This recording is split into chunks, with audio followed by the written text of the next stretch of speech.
Qui est ici, il faut savoir que lorsqu'ils arrivent pour investir en Afrique, ils pensent qu'ils vont investir pour devenir riches. Bon, ils doivent déjà oublier ça. C'est ça qui fait que lorsque beaucoup arrivent déjà, ils se cognent la tête. Parce qu'ils viennent investir parce qu'ils veulent devenir riches. Il faut qu'on se dise la vérité que lorsqu'ils quittent ici l'Occident pour descendre en Afrique, ils prennent pour leurs économies. Certains ont fait des épargnes de 10 années, 20 années, à peine de 10 000, 20 000, 30 000, 50 000 euros. Et lorsqu'ils les prennent, ils vont en Afrique, ils le jettent directement comme s'ils venaient dans l'eau, jeter de la maison pour avoir des poissons là. Et c'est ça le problème, c'est que l'expérience qu'ils ont eue en Europe, en fait, c'est pas dans le même contexte social, c'est pas dans le même contexte économique, c'est pas dans le même contexte, en fait, socio-culturel.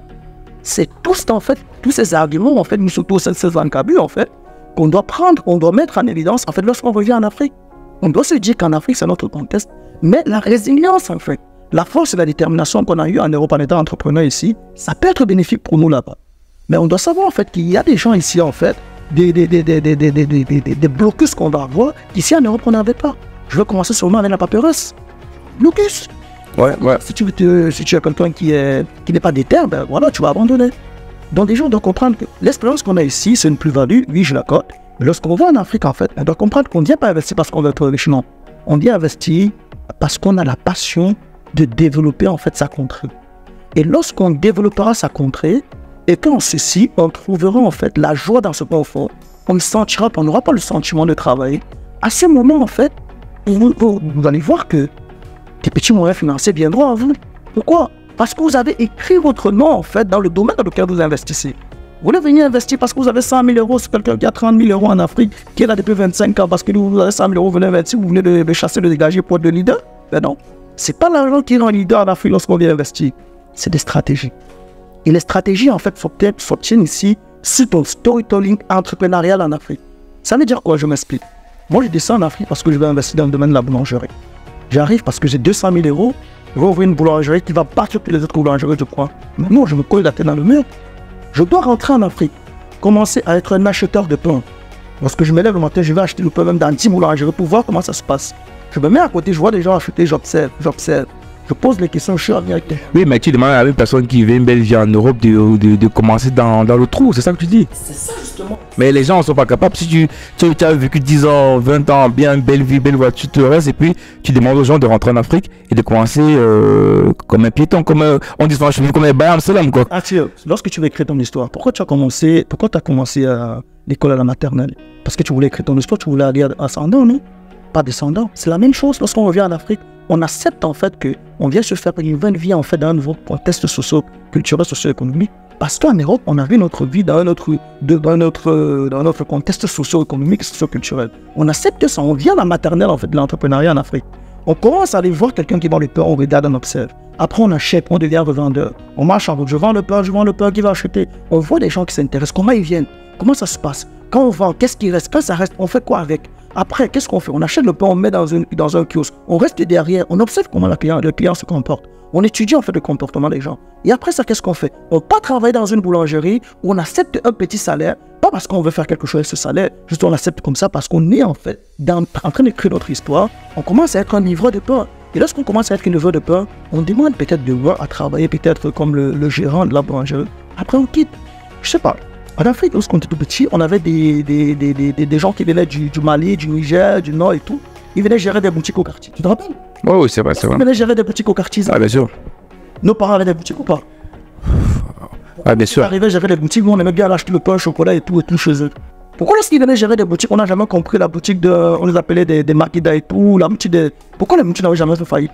Et lorsqu'il le gérait 2 ans, 3 ans, qu'est-ce qui se passait? Il fait venir de ses frères. Ah oui, bien sûr. Pendant 6 mois, il repart. Ah, bien sûr, bien sûr. Pourquoi lorsque son frère arrive, qu'est-ce qu'il vient? Il devait au début. Au début, son frère va juste faire des achats, il vient, c'est lui qui prend une classe à l'intérieur et tout. Tu sais ce que son frère était chez eux? Il vient écrire son histoire, en fait, dans le domaine de l'entrepreneuriat au Cameroun. Et c'est à cet instant, en fait, que lorsque son frère part, il lui laisse la boutique, ça ne chute pas. Il va le repasser à une autre personne. Ouais. Parce qu'il a son storytelling entrepreneurial. Et c'est ça que beaucoup de diasporas n'acceptent pas. Mais attends, mais toi tu parles, bon, on parle de storytelling, mais beaucoup de personnes de la diaspora m'ont dit, ils pensent qu'il y en a beaucoup qui disent qu'ils ont essayé d'investir en Afrique, mais peut-être qu'ils ont essayé de faire comme tu dis, mais ils disent que l'environnement économique est stable. Par exemple, La corruption, le vol, les lenteurs administratives et tout ce qui tourne autour, les employés qui ne respectent pas les contrats, la justice qui n'est pas justice. Donc, ils disent que tout cet environnement empêche également aux personnes de réussir en Afrique. Donc toi tu penses que cet environnement aussi n'est pas une preuve de l'échec des personnes en Afrique? Ça ne joue pas également un grand pas dans l'échec?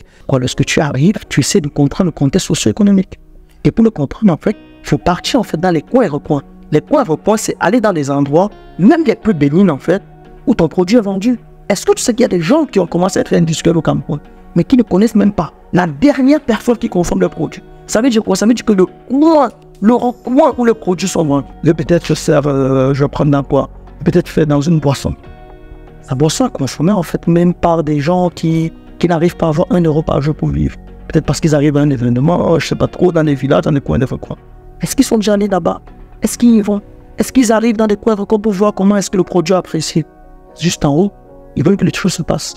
Ben non, à chacun sa politique. Tu dois te créer une stratégie et des politiques propres à toi pour ton produit. Ça veut dire que va en bas, comme ça, même demain quand l'histoire serait têtue, les faits seront là. Les gens diront que bon, frère, monsieur, que vous voyez, il y a cela 10 ans, quand il est venu ici, il vendait ici au marché avec nous. Il avait une glacière. Ok, moi je t'écoute très bien. À t'écouter, c'est comme si on dirait que l'échec de la diaspora en Afrique, c'est la cause de la diaspora. On a l'impression que les gouvernements africains n'ont pas aussi une grande responsabilité. Moi, je parle exemple en Inde, par exemple. En Inde, ils ont créé quasiment un ministère avec une police. Ils disent bien une police pour la diaspora. C'est par exemple, si toi tu venais investir en... Oui, par exemple, oui, effectivement, parce que en Inde, si tu sais, en Inde, par exemple, si tu venais à la diaspora investir et que tu avais un problème, c'est pas la police que tu connais, que tout le monde appelle, mais c'était une police précise, parce que c'est avec que la diaspora est important pour demander un pays. Mais est-ce que tu penses donc que ce type de projet, par exemple, qui a été mis en Inde, peut-être en Afrique, si le gouvernement mettait une cellule précise pour la diaspora devait revenir, parce que la diaspora envoie des milliards en euros chaque année en Afrique. Mais ces milliards sont consommés, on le sait, c'est pas pour... Je vais être un peu cru avec toi, je te dirais un truc. En fait, je ne sais pas sur la diaspora, mais je dirais ceci. Et comment on peut bien? La diaspora a un problème. Le problème de la diaspora, c'est que lorsqu'ils arrivent, ils veulent être des Samuel de tout. Attends, mais quand tu dis Samuel de tout, ça veut dire quoi, il veut être Samuel de tout? Lorsqu'ils arrivent, pour les détacher, en fait, le tapis rouge, ouais, on commence à crier, il est venu, c'est lui qui va investir, va me sauver. Non. Mais l'État peut faire ça.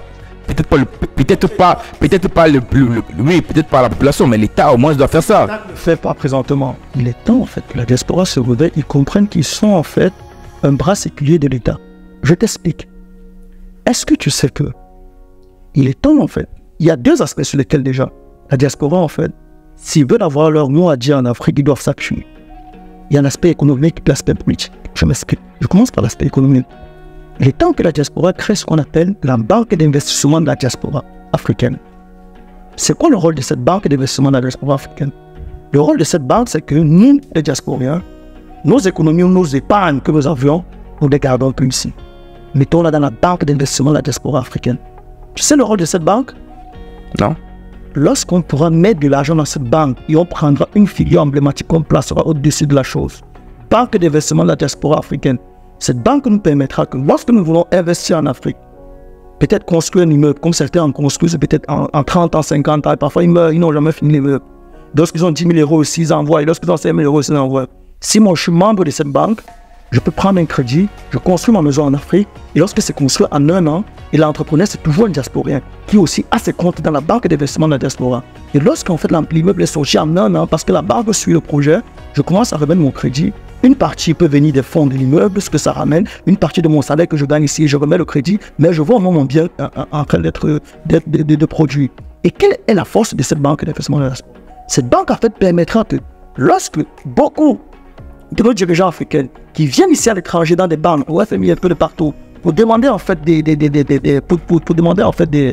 prêts, nous avec cette banque d'investissement de la diaspora africaine, on pourra les faire des crédits. Et lorsqu'on les fera des crédits, et lorsqu'on les fera des crédits avec notre argent, à ce moment, comprendront qu'elle aura notre mot à dire.